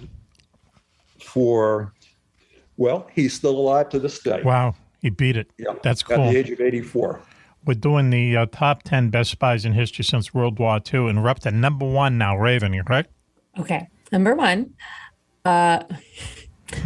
Juan Puyos Garcia. And his name was Garbo, right, Phil? Right. Juan Puyos, and he dropped Garcia over time, became known by his code name Garbo, which was bestowed upon him after he began working for British intelligence. Well, the reason why Mack and I position him as number 1 is that more than any other person in World War II, he convinced the German high command that the Normandy invasion was just a diversion. And he did that successfully, not just for a day or a week, but for 2 months. 2 months. Imagine and that. Even after 2 months, he had an explanation for why he was not wrong. But this guy was a very pleasant-looking, innocuous Spaniard born into a business family who, during the Spanish Civil War, had the bad luck of having to serve under both the rival factions, the communists and the fascists under Franco. He's on both and sides. He came out of the war hating fascism and was determined to somehow rid it from his native country. So to do that, when World War II began, he decided that he would offer his services as a spy. And first he went to the British embassy, and they he went to the German embassy, and they were mildly amused, mildly interested, but ultimately said, no, you don't have experience. You will not make a good agent. Thank you very much, but good night. He then presented himself at the British agency with the same proposition, I'll spy for you. They laughed him out of the front door. So still determined to make a career as a spy, He set himself up in Lisbon and concocted a money laundering plot allegedly involving British diplomats and informed the Germans. Well, the Germans were interested in this, and they actually funded him, and he did pinpoint some suspicious characters, enough so that the Germans developed confidence in him, and they suggested, why don't you move to England and spy for us from within the capital? Well, German spies were having a hard time remaining free in London, and so Puyos decides he will tell the Germans he's in London, but actually he'll stay in Lisbon and concoct intelligence out of thin air. And to concoct the intelligence, he relies on books in the library, train timetables, newspaper articles, and he presents it convincingly to the Germans. And he always puts in embellished facts that the Germans think has to be real. Mm-hmm. He couldn't make this up. Well, then one day, by phenomenal coincidence, he announces a convoy leaving Liverpool that's bound for Malta. My God, there is such a convoy. The Germans intercept it. They're convinced that he's real. However, they transmit information about this, and the British pick it up. And the British now realize that somewhere there's a spy for the Germans who's very good. Well, when they find out, by this point, Garbo has gone back to Madrid, turned himself into the American agency, and pleaded with them to represent him to the British. They do that. The British make the connection. This is the guy who's so good.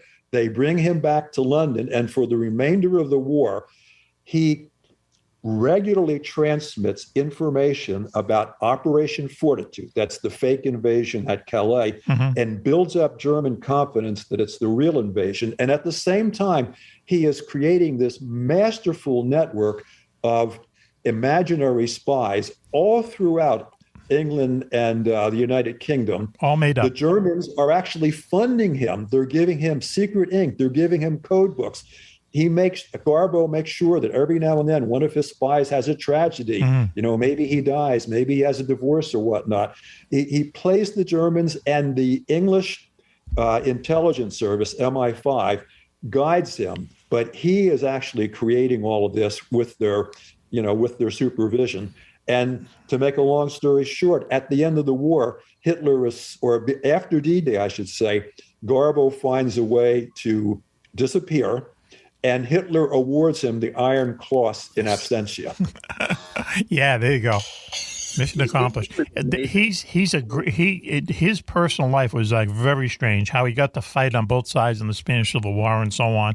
How the Germans turned him down at first. Had a wife who was kind of unhappy, robust, and she wasn't really happy about what he was doing and stuff. But he had this fantastic imagination, not just to create these people. Okay, this fake network, but as Phil said, you're going to have tragedies in human life. Things are going to happen, and he would tell the Germans this, and they fell for it completely. And D-Day was a big success because of him. I mean, just this kind of chump from Spain. So weird things happen. And then the postscript is, after the war, he finds out that the Nazis who have survived are after him. They want to kill him. So he fakes his own death in Angola, disappears, reappears in Venezuela running a gift shop or something. And then finally the British find him many years later. They bring him to London, where Prince Philip decorates him. And then a few years later, he dies of natural causes. Wow, that's crazy, man. If there isn't a big movie about him, I'm surprised. So there you go, top 10 greatest spies since World War II. That was super. Thank you, Phil. So what we're going to do now, we're going to take a break now, and we'll be right back after this. You're listening to Mack Maloney's Militrex show here on the Distant Thunder Radio Network. The whole gang is here, so please stay tuned. Do you know where the world's most secret bases are located? Do you know what spooky action at a distance means? Is there a conspiracy by aliens to prevent us from conquering space? And where is the best place in the United States to see a real UFO? Find the answers to all these questions and more in Mack Maloney's new book, Mack Maloney's Haunted Universe. Visit places you never knew existed. The Phantom Tunnels of Tokyo, the UFO Trail in South America, Hong's Hat, and the very mysterious M Triangle. Mack Maloney's Haunted Universe contains hundreds of reports on ghosts, haunted planes and ships, weird celebrity deaths, mysterious sounds, and a breakdown of every monster in America, state by state. You've heard him talk about it on the radio. Now, get all of Mack's paranormal research in one large volume. Mack Maloney's Haunted Universe, with the foreword by the very famous Juan. On sale now in your local bookstore or on Amazon.com. Maloney's Milk Drexel Show here on the Distant Thunder Radio Network. This is Mack Maloney. Wow, what a show this has been tonight. No Juan. Coco is here. Raven is here. X is here. Jim Frenkel is here, super agent. And also Phil Orbanes, who was the past president of Winning Moves. Make a lot of the games that you grew up with, they still make them, plus the Ouija board. So we just did a segment on the top 10 spies, but now we're going to talk to Raven about, we try to have a creepy story every week, and this one is creepy enough for me. So it's called Dear David. Is that right, Raven? Raven is here, and also X. Yes, that's correct. It's Dear David. This is actually a viral haunting that went viral on Twitter. And this took place between 2017 and 2018 in New York City. And this focuses around writer and illustrator Adam Ellis. And the first tweet that he wrote about this was, quote, "So my apartment is currently being haunted by the ghost of a dead child, and he's trying to kill me." So that's where we're at. So according to Ellis, this all started out as a dream. He did suffer from sleep paralysis for most of his life, from what I'm understanding. And he writes, quote, "The first time I saw him, I was experiencing sleep paralysis, and I saw a child sitting in the green rocking chair at the foot of my bed." He later adds, quote, "He has a huge misshapen head that was dented on one side.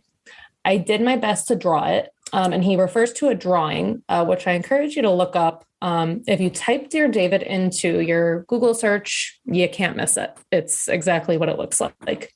The child got up from the chair and began shambling towards him.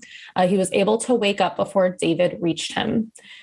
So a few days after this initial dream, Ellis had another one. He stated, quote, "I had another dream a few nights later where I was in a library and a girl came up to me and said, 'You've seen Dear David, haven't you?' Ellis continues, I was like, 'Who?' And she said, 'Dear David, you saw him.' The girl told Ellis that David was dead and that he has specific rules to follow in order to engage with him. He only appears after midnight, and if you see him, you can ask him 2 questions, as long as you say, 'Dear David,' first. And you are never, ever to ask him 3 questions. If you do, he will kill you." So in another dream Ellis had, he asked Dear David some questions, trying to do some experiments. He said, quote, "In the dream, I say, 'Dear David, how did you die?' He mumbles, 'An accident in a store.' I say, 'Dear David, what happened in the store?' He groans, 'A shelf was pushed on my head.' Ellis goes on, quote, 'I'm frozen with fear. I ask, 'Who pushed the shelf?' David doesn't answer. I realize that I've asked a 3rd question, which I'm not supposed to do. At that point, I wake up absolutely terrified." Ellis had asked 3 questions instead of stopping at 2. But he was determined to get to the bottom of this, and he began searching kids who may have died in stores in New York and kids who died by a crushing accident, just so he could kind of rule some things out. However, I don't think any of these searches ever came to anything. It was just something that he did, I think, as a Band-Aid almost, to try to just rule out what was happening. So Ellis ends up moving to the apartment above him after the previous tenants vacated. He stopped thinking about the little boy in his dreams because Dear David actually stopped appearing to him until Ellis tweets, quote, "But lately something strange is happening. For the past 4 nights, my cats gather at the front door at exactly midnight and just stare at it, almost like something is on the other side. Ellis is positive that when he peered through the peephole, he saw something move. He goes on to say, quote, "And that's where I am right now. Dear David found me, I think. I don't know what to do. I'll keep you updated." The odd behavior from his cats, particularly Maxwell, continued. Ellis even recorded Maxwell sitting at the front door, just staring. He would kind of walk around and meow and sniff. And he uploaded, several of these videos, which we've discussed on the show many times, where you can't really fake what animals are doing because, especially a cat of all animals, they're not going to listen to you. They don't care. Right. So that's very compelling to me. So unsure of what to do, Ellis deadbolted his door and he got into bed and he wrote, quote, "I am pretty scared," with a photo of his cat sitting at the door. Several nights passed. The cats continued the midnight ritual of sitting at the door. And Ellis even drew a line of salt at the front door for protection. As many people will know, salt is supposed to ward off harmful spirits and demons. Ellis started using sound apps on his phone that would automatically record when sound was picked up, and began taking Polaroids around his apartment. The sound app picked up some strange static and tapping and clicking noises, but the photos turned up the creep factor. His fully lit hallway would not show up on film ever. Instead, it would be completely pitch black. One night, Ellis dreamt that Dear David was dragging him by the arm through an abandoned warehouse. Ellis stated, quote, "It was very creepy, but I didn't think much of it when I woke up. I took a shower and then I noticed something." In a photo that he posted of his left arm, there is a visible bruise close to his wrist, as if somebody had held him tightly enough to drag him and cause a black and blue mark. And all of this is on the World Wide Web. You can just type in Dear David and you can see all of it. Cool. In preparation for an upcoming trip to Japan, Ellis reports that he purchased a pet cam to keep an eye on his cats while he was away. He gives it a test run while he's out of town, and the video catches something eerie. The green rocking chair, which was mentioned earlier, which he moved out of his bedroom and into his living room, can be seen rocking back and forth. Along with that strange behavior, you can see, I don't remember if it's a glass or like a flower vase, but it's on his coffee table, and it like just starts to kind of move very slowly. So, after that, it's a pretty quiet week. He writes, quote, "It's happening again." Relying on the pet cam, he picks up strange behavior from his cats that goes on for hours. Objects around his apartment can be seen moving, and it's always focused on green objects, you'll come to find out. But we're going to get back to that.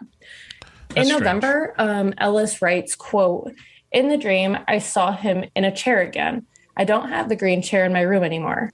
This time it was a recliner I've had for years. He was staring at me, just like the first time. Again, I felt paralyzed and I could barely move. But this time something was different. During this state of sleep paralysis, Ellis recalls that he was able to move his hands just enough to snap some photos, and they are disturbing. Dear David can be seen approaching him, just like in his first dream, and he woke up as David began to crawl up his bed. Oh, yeah, cool. Super. He decided to search his apartment building, which is actually an old house that was converted into a duplex style apartment. I believe it was sectioned off into 4 apartments from what I read. So he found this hatch that was like way up on the ceiling from the landing of the stairs, and the hatch is up there, which most likely leads to an attic, which is how a lot of old houses are set up. So he records himself using this long stick to push the hatch open, and out falls an old child's shoe. And he, at that point, involves his landlord, who goes into the attic and looks around and finds nothing but a single misshapen green marble. So things continue to escalate. Even when Ellis leaves the state for the holidays, he's followed by something. He goes to Montana and he posts a picture of footsteps in the snow, child's footsteps. It isn't crazy to think that, he could be dealing with a possession because this follows him. But for the next month or so, his tweets become strange to the point where his followers didn't think that Adam Ellis was the one who even wrote them. He uploads a video of Maxwell, his cat, behaving oddly by the front door again, but there's zero context to the video. And the video is shot from an unusually low angle, like as if he was on the ground, which is not normal for what he's previously uploaded. So shortly after this, it seems like Dear David, the Dear David saga abruptly stops. Ellis tweets that he was alive and doing well, and his Twitter feed returned to normal. So it's strange because you kind of have to figure out at this point, was he spinning a yarn for 6 months, or was he legitimately haunted or even possessed by this angry child spirit? And again, this kind of brings in, you have to figure in his cats that were both caught on camera multiple times acting strangely, along with the videos and photos that he took, where you can clearly see this creepy child with a misshapen head sitting and staring at him, which again, I encourage everyone to look it up. You can't miss it when you Google search it. But this is basically left to our own opinions. I will say that Dear David is currently being made into a movie. However, our listeners, I do again encourage you to look up the pictures and the videos associated with this haunting, specifically the ones with his cats. I just cannot get that out of my head that we talk about that. How do you train an animal to do that? You can't. See, that's the thing is it's you cannot dismiss what animals do, in situations where it seems like something kind of paranormal is going on. Once again, I'll just tell real quick the story. And Aunt and Uncle, you couldn't get more kind of comfortable middle class as them. They didn't believe in, anything. They had a dog, and just one night, this dog who used to sleep at the bottom of their bed just got up and started barking at something in the corner, as if someone was in the corner. They couldn't see it, but it freaked them out because this dog had never done anything like this before. What is he seeing that we can't? And cats are the same thing. Yeah. One used to say, his cat would, walk into a room and kind of look as if there were 3 people there, but there was only 2 people there. Act as if there were 3 people there. Well, why would he be acting? What's in it for the cat? So, yeah, it's very strange. Dear David. How does that make any sense? But yeah, that's. Go ahead. Oh, sorry. Go ahead. I was going to say, in this particular case, I've actually followed this one along because it has an interesting slant to me, because this is like a Twitter paranormal case. This guy is really quite engaged in the modern new media that's going on. So, it threw a little suspicion when I first started tracking this. When I looked at the images of the ghostly child figure, that's pretty convincing. But as you guys are focused in on the cats in particular, you'll never see, or very often you will never see animals when they are staged for movie and television production, where they are looking, where you see them from the back or you see them the way he photographed. Then you only have to have the trainer or something that's doing something just off camera in a way so that you can get that. Raven, thank you for the Dear David story. Yeah, you're so welcome. And yeah, I would have to agree with what Coco said. Thanks for creeping us out again. You're welcome. Oh my God. Wow, she hasn't been that happy all night. Well presented, Raven. Thank you. We have 10 minutes left. So what we got to do here real quick is we have a contest going on. And what it was, we had people write in to have their name picked out of the Magic Fishbowl. 5 questions to ask Raven on air. She's already blushing, folks. So I'm not sure exactly how we got into this, but we are into it. And we had so many entries, so many Raven fans, that we actually have to pick 3 winners. So we have all the names in the Magic Fishbowl. Raven has the Magic Fishbowl. But once again, the Magic Fishbowl has been hacked, probably by the Russians. So we have to... So any name that comes out of there, we have to kind of take with a grain of salt. So here we go. We're going to have 3 winners. They're going to come on the show, and they're going to be Ask Raven 5 questions. Anything, right, Raven? No limits, correct, Raven? No limits. No limits. Within reason. No limits within reason means limits, but that's okay. They should be happy that they won. So why don't you reach your hand into the magic fishbowl there and pick out the first name. This is winner number 3, be coming on the show very soon and ask 5 questions of Raven with kind of no limits. All right. Number 3, we have Sherry Hoey from Ukiah, California. All right. Okay. Let's give her a hand, please. Which, of course, we'll sweeten it. Sherry, out there in California. Or is that Ukiah? I don't know. Whatever. Almost. Okay. All right. 5 questions from Sherry sometime in the future show. All right. Next one we have is the ecchymosis intolerant adolescent. That would be the black-eyed kid. I'm sorry. I think black-eyed kid should be eliminated. He's hacked. Sorry. The fishbowl again. Okay. I don't want to answer any questions from any black-eyed child. Well, black-eyed kid ate the fish before it went into the fishbowl anyway. So, right. Please, next winner to the one of our 3 winners to Ask Raven 5 questions on the air. No limits, kind of. Please, Raven. Number 2, we have Doug Daniel, hometown.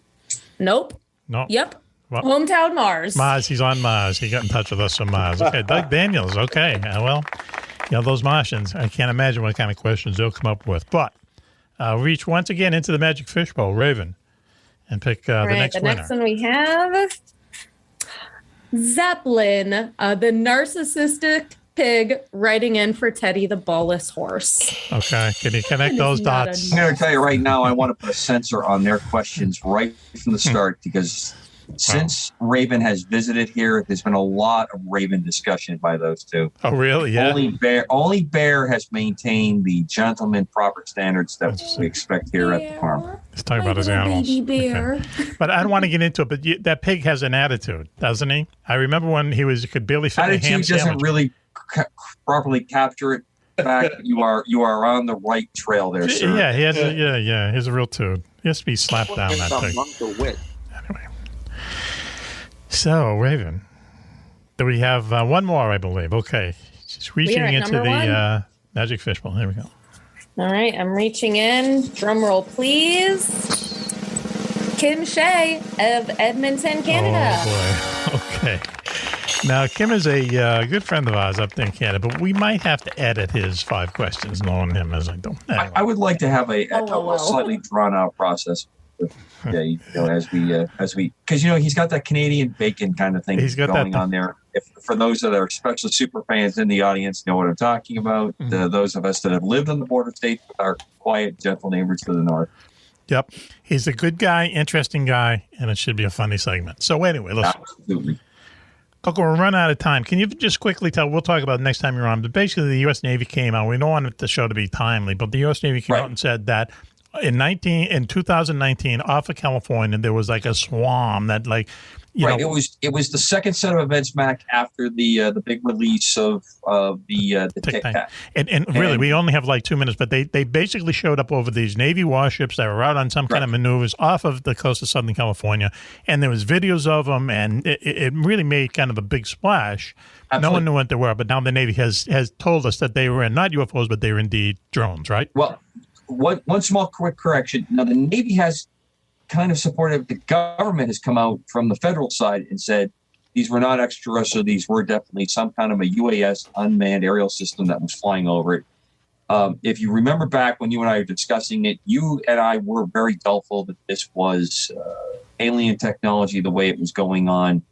I take no pride in saying that this was probably some kind of a run or an exercise on it. I think there's some technology that has come out with swarming, quote unquote, drones or UAS activity that this was a. All right, here's the thing, though. The other part that's really interesting, and I'd love if X can get maybe 10 seconds in on this answer, is when these things went up, sailors were actually taking pictures with their personal phones. Cell phones, sure. A lot of stuff went up on the web very, very quickly after this occurred.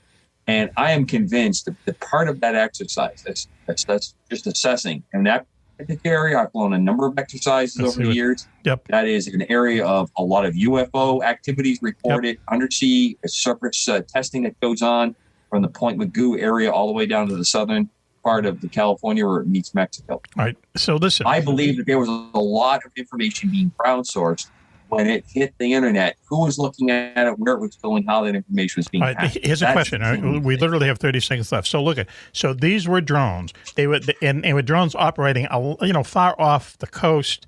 And drones. I believe they were coming off a ship. They're on a ship. Okay, so just real quick. That's going out. I believe this was a swarm technology. Who owned the ship? The CIA or the Chinese? 10 seconds. I'm going to say that I believe it was U.S. government that did it because they were not engaged. And using the Navy as their guinea pigs, basically. Absolutely, just like the Tic Tac. All right. Well, good thing there wasn't the Army. So listen, now if Switch was here, he put up the graphic of the train coming into the station and, of course, crashing. So I want to thank everybody for joining us tonight. Let me thank Jim Frenkel first. Jim, thank you. Super agent, literary agent down there in North Carolina someplace. Has some kind of lefty hat on. One of these days, I really want to hear about Monica Witt. I really do. Monica, well, there's another show. Okay, there's another that show. Could be an entire show that I was stifled. It wouldn't be the first time. Interesting. Who's ever heard of Monica Witt? Wow. Okay. A lot of anger there, X, but I'm not surprised. Thank you, Jim, for joining us. We appreciate it. Go Mets. Until you start referring to her as Fatima Sahara, I don't really want to talk about it. That's inappropriate. Right. Phil Orbanes, our headmaster, thank you very much. The Monopoly king of the world, right, Phil? Aren't you the expert on Monopoly? Well, just take the title. You are the king. You are royalty when it comes to the tortured cardboard. You are royalty. Yes. Tortured cardboard is my thing. Now listen, I have not. I've never played Monopoly that I can remember. Apparently, I played some game near a swimming pool somewhere, but I can't recall it. So you're the Monopoly king. I don't know how to play Monopoly. What if we played? What would happen? You'd win, right? You'd pounce me. Well, first of all, we need to have 3 or 4 players, and I would give you the 5 best tips in advance to help you to make the right decisions. Interesting. You'd pick them up in no time. Okay. And then he would destroy you. And then he'd wipe the floor. Set me up. And then we'd have like triple mortgages on your hotels. I appreciate it. He'd make you pay for it twice. Phil, thank you for joining us tonight, Phil, of Winning Moves. Delighted to have the chance to do the research for this, Mac. It's fun. It was exhilarating. These people were really they're really out. They're not normal people. That they would put their lives and just everything on the line. Not really. Someone did it for money, but some of them did for the oddest reasons. Some of them did it for love. It was just they're interesting people. Spies. Thank you, Phil. Thank you, X. Thank you, X. Thanks, X. And thanks for having me. I love hearing about all these spies. Mm-hmm. Me too. Raven, sorry.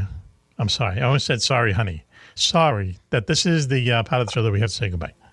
Thank you very much. That's okay. Thanks for having me. I had a great time. I always learn so much when I come on. Thank you. This was fun. Brightening up the show. We appreciate it. Coco, thank you. You also brightened up the show. As always, Mac, my pleasure. And I know it's not the train, but we do have the man ejecting the Martin Baker test aircraft out of the aircraft. Thank you for everyone listening out there. If you want a bag of swag, just go to MackMaloney.com, hit the contact button, send us your mailing address. And so this is Mac for the entire gang saying, till you hear us again, be safe, be happy, and... Bye-bye. Bye.